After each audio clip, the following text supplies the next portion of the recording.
What's good, y'all? It's your boy Ross back at again with another video. So we gotta talk about this Andrade situation. Apparently, he has been removed from AEW television because he has violated some 90-day non-compete clause.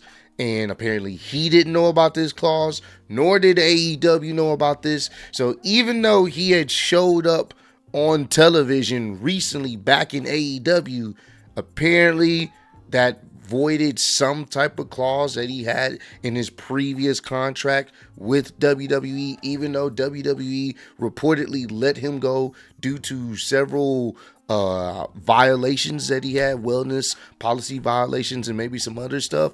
So I don't know what's going on here. This whole Andrade situation has been kind of confusing. It's been confusing for the past few years. Even when he left WWE, went to AEW, then had some situations in AEW, then left AEW to go back to WWE, and then everything seemed cool to only now some things popped up in WWE and then he went back to AEW, but now he can't be on AEW television because of some stuff that happened in WWE. He's not allowed to be on AEW television. I don't know what's going on. We're going to check this out. This is actually kind of insane. Appreciate all the love and support you guys have shown on the channel. Let's check out this particular article on, I believe this is on Sports Illustrated.com. What may be behind Andrade's sudden disappearance from AEW programming?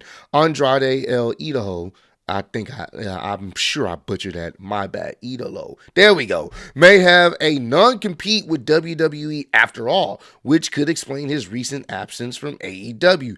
Andrade El Idolo made his return at All Elite Wrestling on the October 1st edition of Dynamite, but has not been seen on television since. His sudden disappearance is strange for a number of reasons, not least of which is lack of concrete information available as to why there's been no follow-up to his attack on Kenny Omega or any update on his status with the Don Callis family, and that's not from a lack of from a lack of trying. Sean Ross Sapp of Fightful Select has reached out to multiple sources close to Andrade and AEW, but hasn't received many answers as to what's going on with him.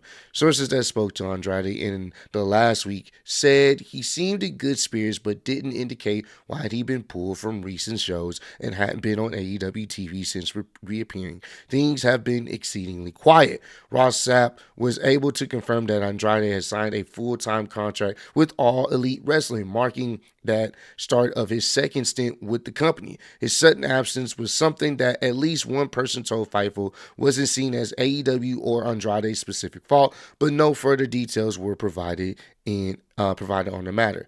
Could a non-complete compete with WWE be the problem? The Wrestling Observer Brian Alvarez has also checked in on Andrade's status with AEW, and he came back with an interesting bit of news. Apparently, something is up involving his WWE non-compete. Alvarez says on the Wrestling Observer Radio, I was given the impression it could be something that could be resolved quickly, or it could be something that might not be resolved for a while, but it's something related to a non-compete.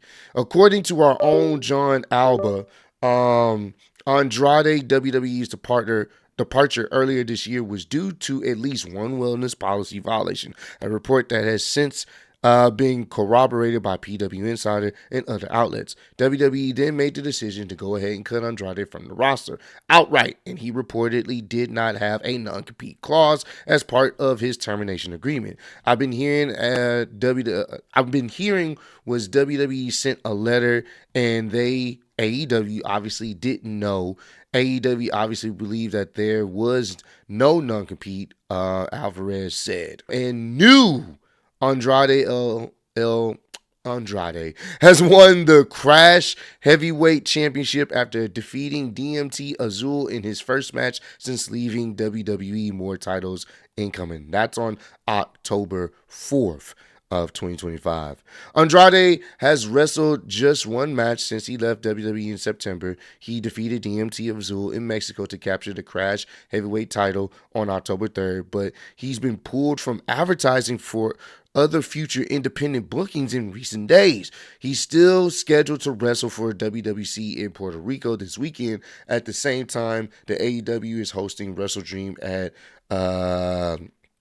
I don't even know, Chavez Arena in St. Louis, Missouri. We will continue to provide updates on Andrade I always fuck up his name. Andrade's status with All Elite as more information becomes available.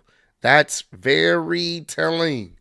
Very telling. So basically, WWE kind of just pulled the wool over everybody's eyes because I'm kind of under the impression if you end up getting cut, that would kind of null and void your non-compete clause. I'm guessing, well, I don't know, maybe it's in different situations. I know if your contract ends, they usually set up something where it's a 90-day non-compete clause, so you can't really do nothing once your contract's in. At least that's what I've kind of heard. I could be wrong on that.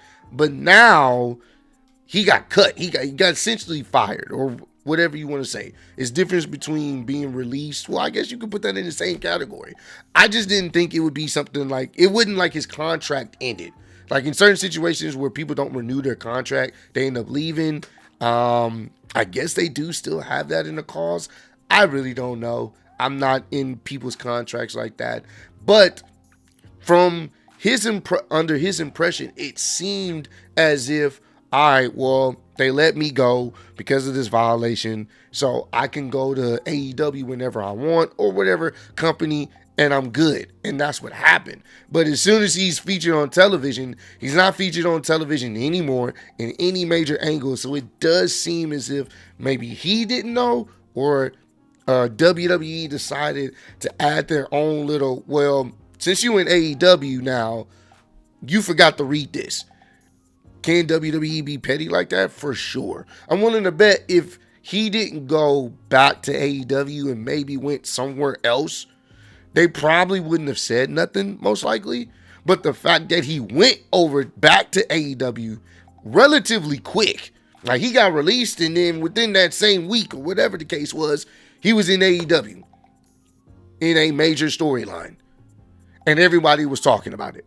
So maybe that's the situation. Maybe they added something in the fine print or whatever the case may be.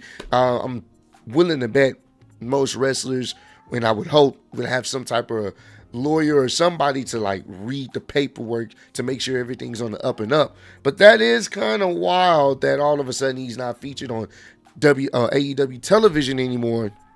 And it seems as if WWE is saying, no. See, we wanted you to leave. That's cool. You can leave. You violated our policies. You got to go. But you going over there so soon? Nah, we don't. It don't sit right with us. So we're gonna make sure you understand how much it don't sit right with us. And once again, I wouldn't put it past WWE to do something like this because it's WWE. They will find a way to be petty with you. So, but hey, comment down below. Let me know. Do y'all feel like this is a move from WWE to be petty with Andrade and to hold off Andrade doing anything else extra with AEW going forward until this non-compete clause is taken care of or whatever the situation is? Or do y'all feel like it's something else involved? Let me know down below. I'm kind of in the camp of I do believe WWE is being petty here. So, I can see that happening. Because, you're not using the guy. But if you have this set up in the contract and he didn't know that would definitely be on some, partially his fault for not understanding that. And maybe partially WWE's fault for not explaining that, considering the circumstances of his release. But I appreciate all love and support you guys showing on the channel. Road to 200K. Appreciate y'all kicking it with me. See you on the next one. Peace.